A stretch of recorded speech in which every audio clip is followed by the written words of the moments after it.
Era las 2 de la madrugada cuando el estruendo en el pasillo de mi apartamento militar en la base de Zaragoza me sacó del sueño.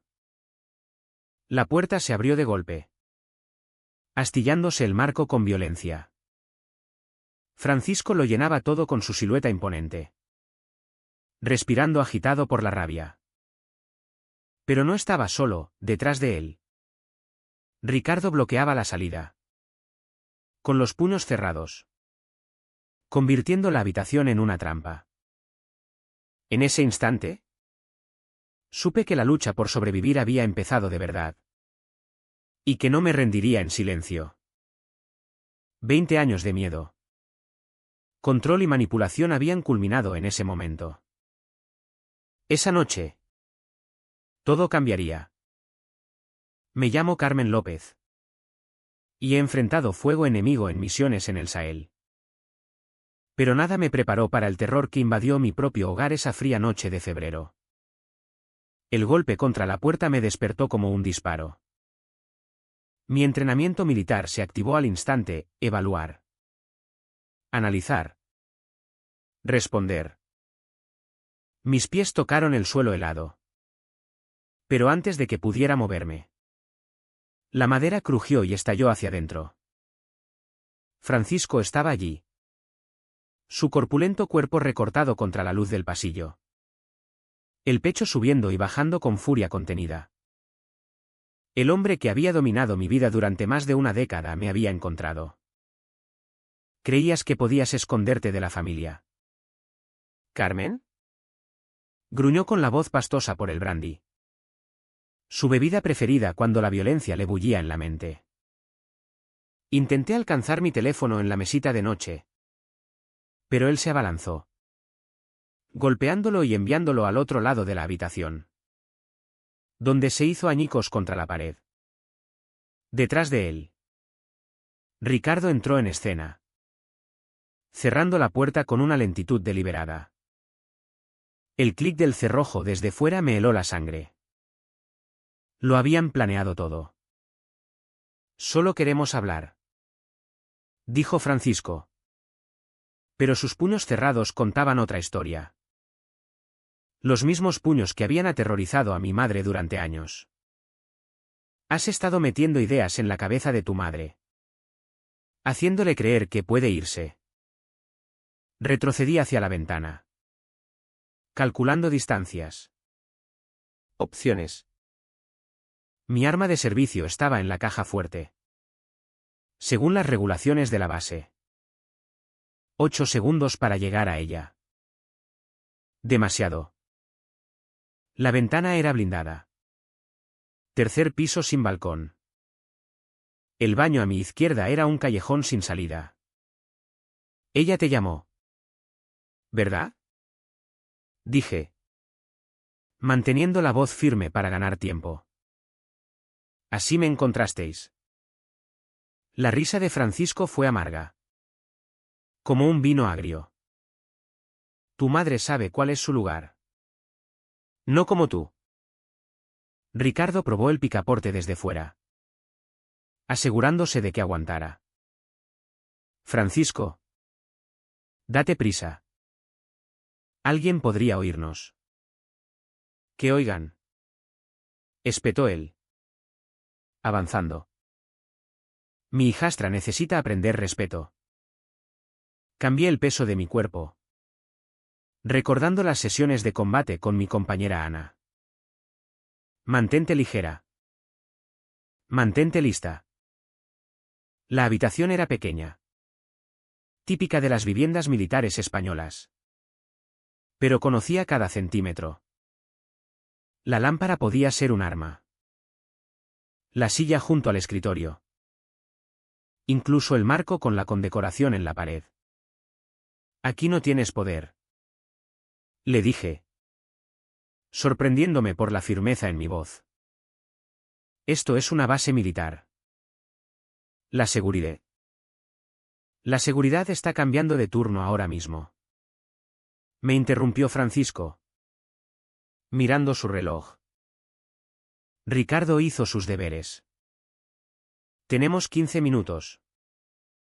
Mi sangre se enfrió. Habían estudiado las rutinas de la base. No era un impulso, era calculado. Francisco se movió más rápido de lo que esperaba para su tamaño. Me esquivé a la izquierda. Pero él lo anticipó. Su mano me agarró del hombro y me estampó contra la pared. Fotos cayeron al suelo, mi unidad. Mi madre en días mejores. La bandera española de mi ceremonia de despliegue. Me has envenenado contra mí. Siseó. Su cara a centímetros de la mía. Todo iba bien hasta que empezaste a jugar a ser soldada. Le clavé la rodilla en el muslo. No donde apuntaba. Pero suficiente para que retrocediera tambaleándose. Rodé lejos. Agarré la silla del escritorio y la interpuse como barrera. Bien. Escupí. La aislabas. La cortabas de todos. Eso no es bien. Eso es una cárcel. Ricardo golpeó la puerta. Francisco. Tenemos que irnos ya. Pero Francisco estaba más allá de la razón. Consumido por la rabia que había hervido desde que escapé de su control. Agarró la silla. Arrancándomela de las manos y lanzándola a un lado. En ese momento, vi no solo a mi padrastro, sino a todo tirano que cree que el miedo es poder. Fingí un amago a la derecha. Luego me lancé a la izquierda hacia el tocador. Donde estaba mi baliza de emergencia. Disfrazada de joyero. Un regalo de Ana. Después de un susto en África. Mis dedos encontraron el botón oculto justo cuando su mano se cerraba en mi tobillo. 3 pulsaciones rápidas. La señal de distrés militar que alertaría a cada guardia en 1 kilómetro a la redonda. Se acabó. Jadeé mientras me arrastraba hacia atrás. Tu reinado de terror termina esta noche. La habitación parecía encogerse. Las paredes oprimiéndome mientras Francisco se cernía sobre mí. La sombra de Ricardo visible bajo la puerta. Vigilando como un carcelero. Pero en ese momento asfixiante. Sentí algo más, la certeza de que la ayuda venía. Que por fin había activado la trampa que acabaría con su control para siempre. Sevilla. En Andalucía. Solía ser un lugar de calidez y risas. Antes de Francisco. Antes de la oscuridad. Éramos solo mamá. Papá y yo en nuestra casita en el barrio de Triana. Papá trabajaba en una fábrica de cerámica. Mamá enseñaba en la escuela primaria local. Yo pasaba los veranos jugando en las plazas. Persiguiendo lagartijas y montando en bici hasta que anochecía. Tenía 14 años cuando el corazón de papá falló. Un minuto estaba cortando el césped. Al siguiente se había ido. El funeral fue un borrón de paellas traídas por vecinos y condolencias. Pero lo que más recuerdo es la cara de mamá, vacía. Perdida. Como si alguien hubiera apagado la luz en sus ojos. Durante meses. Se movió por la vida como un autómata. Levantarse. Enseñar. Volver a casa. Mirar la silla vacía de papá. Intenté ayudar. Cocinando recetas que él me había enseñado. Manteniendo la casa limpia. Cuidando el pequeño jardín que tanto amaba. Pero el duelo la había tragado entera. Francisco apareció 8 meses después del funeral. Nuestro tejado empezó a gotear en una tormenta de noviembre. Y mamá no podía pagar las reparaciones. Él tenía una empresa de construcción. Construcciones Morales. Aunque luego supe que sus asociados eran sobre todo trabajadores sin papeles a los que pagaba en negro. Llegó con su equipo. Arregló el tejado gratis y no aceptó los intentos de pago de mamá. Los vecinos se ayudan entre sí. Dijo con esa sonrisa practicada que nunca llegaba a los ojos. Tu marido era un buen hombre. Es lo mínimo que puedo hacer. Empezó poco a poco, un café después de las reuniones de padres en la escuela, ofreciéndose a arreglar la caldera antes del invierno, trayendo la compra cuando mamá mencionaba que el dinero escaseaba. Fue paciente. Calculador. Estudiando nuestras vulnerabilidades como un lobo acechando a su presa. Para Navidad, ya cenaba con nosotras. Para San Valentín, salían juntos. Mamá sonreía de nuevo. Y yo quería tanto ser feliz por ella que ignoré las señales. Como la mandíbula de Francisco se tensaba cuando hablaba sin permiso. Como desviaba a mamá de las llamadas con su hermana. Las sutiles descartes de los recuerdos de papá. Quitando fotos porque te mantienen atada al pasado. Se casaron el septiembre siguiente en una ceremonia pequeña. Mamá quería invitar a la familia de Granada. Pero Francisco la convenció de que algo íntimo sería más significativo. Solo nosotras. Él y Ricardo como padrino. Recuerdo estar allí con mi vestido azul, viendo a mamá intercambiar anillos con ese extraño. Sintiendo que presenciaba una rendición más que una celebración. Los cambios llegaron gradualmente. Primero, Francisco sugirió que mamá dejara de enseñar. ¿Por qué estresarte si yo puedo proveer? Luego vino la cuenta bancaria conjunta, que se convirtió en la de Francisco con el nombre de mamá adjunto. Su coche misteriosamente fallaba solo cuando planeaba visitar amigas. Y solo el mecánico de Francisco podía arreglarlo. Tu madre es frágil, me decía cuando cuestionaba algo. Necesita estructura. ¿Rutina? Demasiada libertad la abruma. Ricardo se convirtió en un fijo, apareciendo siempre cuando Francisco necesitaba refuerzos. Donde Francisco era controlador, Ricardo era manipulador. El poli bueno frente al malo. Me traía libros. Fingía interés en mis proyectos escolares. Luego reportaba cada detalle a Francisco. Aprendí rápido que la amabilidad de Ricardo venía con vigilancia. La casa se transformó de hogar en fortaleza, nuevos cerrojos que solo Francisco tenía llaves. Cámaras de seguridad por nuestra protección. El móvil de mamá desapareció, reemplazado por un fijo que Francisco podía monitorizar. Las llamadas de su hermana quedaban sin respuesta. Antiguas colegas dejaban de visitar después de los saludos confrontacionales de él. Vi cómo mi madre vibrante e independiente se encogía en alguien que no reconocía. Hablaba en susurros. Se movía con tentación. Siempre mirando a Francisco antes de responder. La mujer que había enseñado a cientos de niños a leer ahora pedía permiso para comprar comida. Esto no es normal. Le dije una vez cuando él estaba en el trabajo. Mientras doblábamos la ropa y noté moretones en su brazo superior. Marcas perfectas de dedos. No entiendes las relaciones adultas. Replicó sin mirarme. Francisco nos quiere. Solo quiere lo mejor. Pero yo sí entendía. Entendía que el amor no requiere sumisión. Que la protección no significa cárcel. Que el cuidado no deja moretones. Entendía que Francisco no nos había salvado, nos había capturado. El día que cumplí 17. Encontré folletos de universidades escondidos en la basura. Hechos trizas.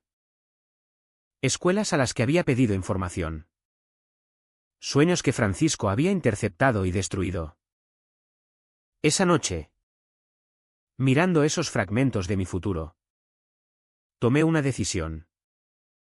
Si no podía escapar por la educación, encontraría otro camino. La oficina de reclutamiento del ejército estaba en el centro, junto a la pizzería donde los chicos de la escuela pasaban el rato.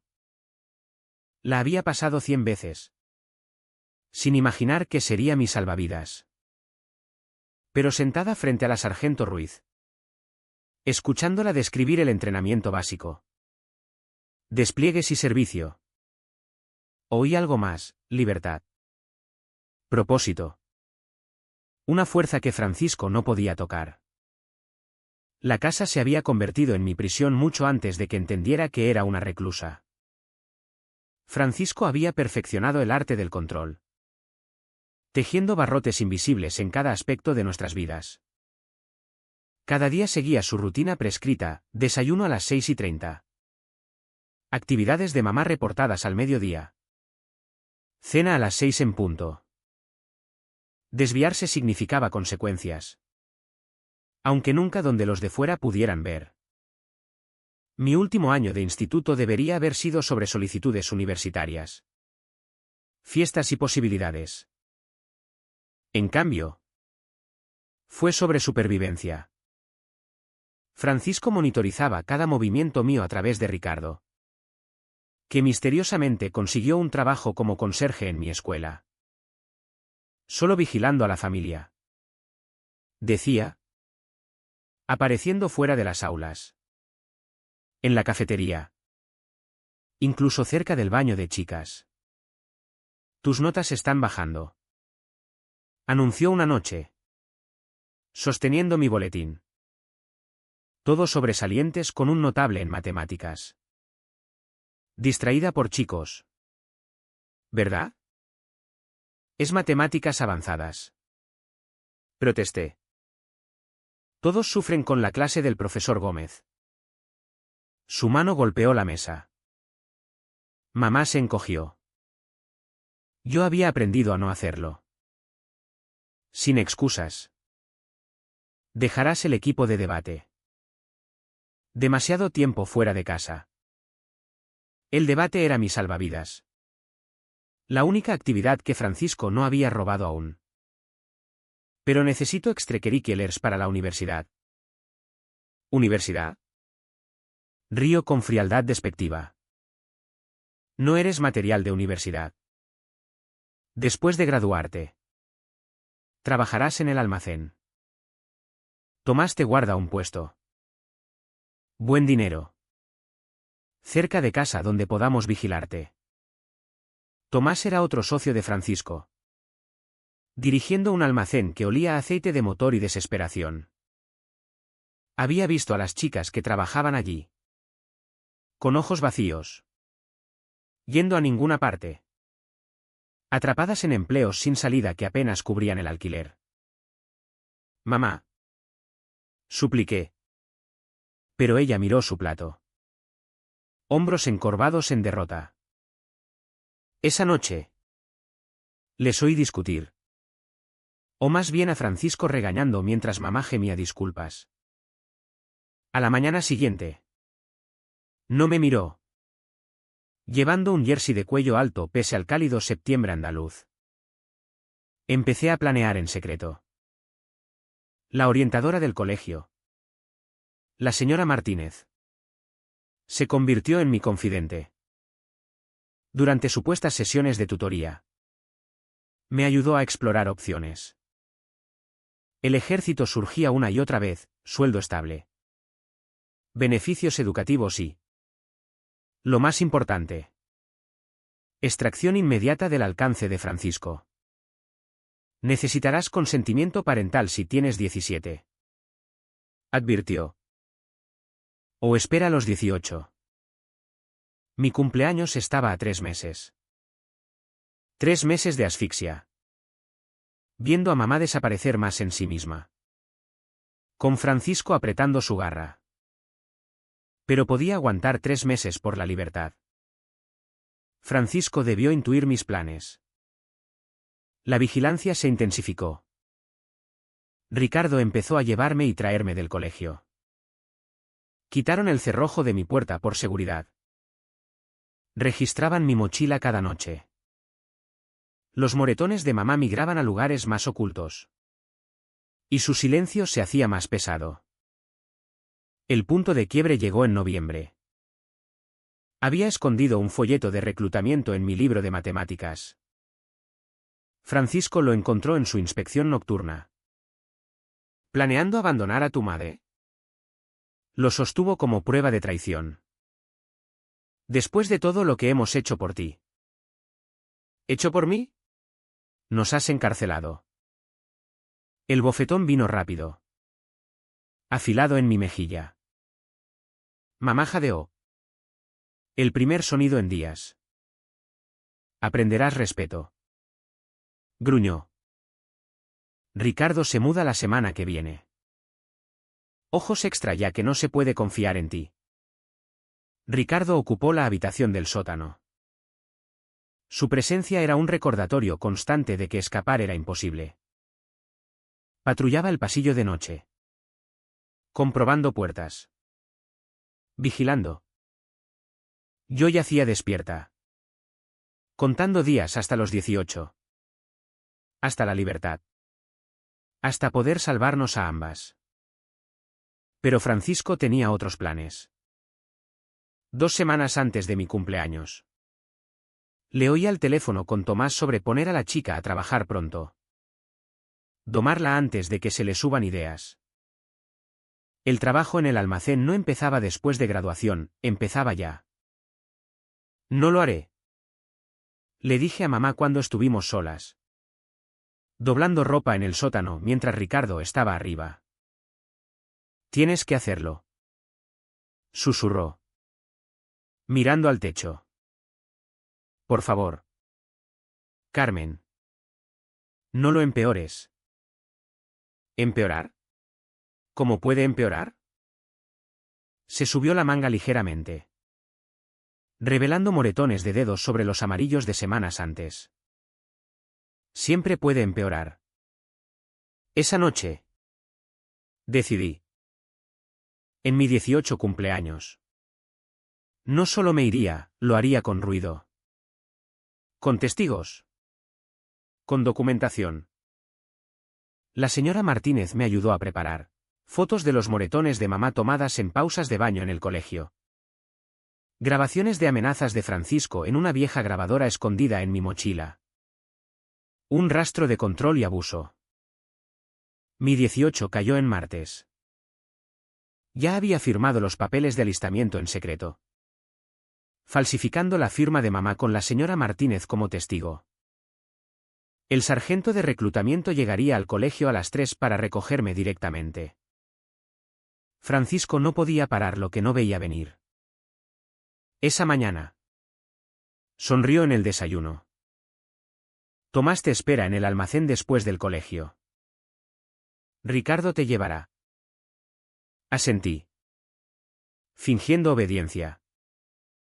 Los ojos de mamá se encontraron con los míos brevemente. ¿Sabía? ¿Lo adivinaba? Sí. Francisco. Dije. La última mentira en esa casa. La base de San Gregorio. En Zaragoza. Me golpeó como una tormenta después de años de silencio asfixiante. Los gritos de los instructores. Que aterrorizaban a otros reclutas. Me sonaban a libertad. Aquí las reglas eran claras.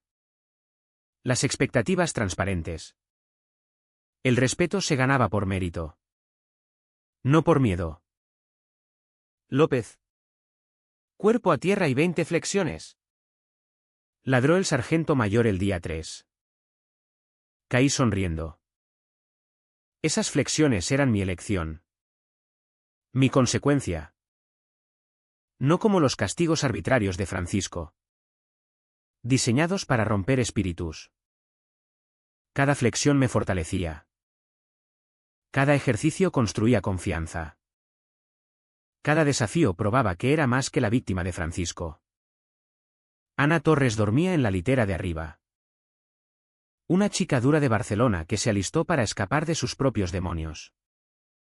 Nos reconocimos al instante, esa fatiga particular de las supervivientes. Como dormíamos ligeras. Comprobábamos salidas. Manteníamos la espalda contra la pared. ¿De qué huyes tú? Preguntó una noche en guardia. ¿Padrastro? Dije simplemente. Tú de las calles. A veces el enemigo está en casa. A veces es todo el barrio. Nos convertimos en compañeras de batalla en más que términos militares. Ana me enseñó lucha callejera. Movimientos sucios y eficientes que no dependían solo de fuerza. Yo la ayudé con las partes académicas.